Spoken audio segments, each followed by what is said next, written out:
Bonjour, que la paix soit sur vous.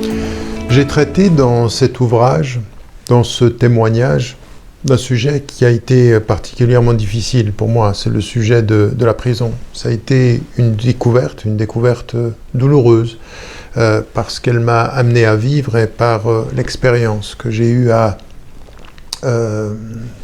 traverser au gré de ces 9 mois et demi de prison. Je m'arrête dans cet ouvrage sur le système carcéral parce que je l'ai vu de l'intérieur, je n'en savais rien, j'en avais entendu parler par des témoignages ou par des visites que j'ai pu faire dans le passé dans des prisons.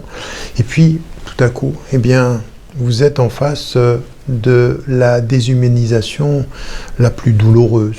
Vous êtes devenu un numéro d'écrou, on vous appelle par votre nom sans autre considération. Et puis, ce que j'ai eu à vivre, c'est une double réalité. Avec la prison, j'étais dans la prison d'une maladie.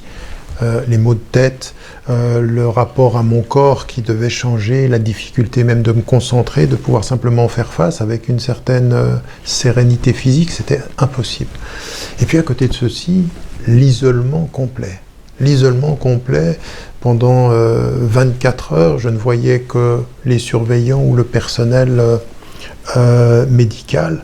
Et quand je devais sortir dans les couloirs, quand il n'y avait rien. Et donc, je me suis arrêté là-dessus. Je me dis, mais comment peut-on traiter des êtres humains de cette façon-là? Que dire finalement du système carcéral, de cette façon dont on a de déshumaniser les personnes? Finalement aussi, quand on constate quelle est la nature de la population carcérale, des pauvres, pour la plupart, des personnes de couleur, des personnes qui sont des migrants ou des immigrés qui finissent là, et vis-à-vis desquels la société traduit un discours qui est un discours qui n'est ni celui du respect de la dignité humaine, ni celui de la dignité, tout simplement.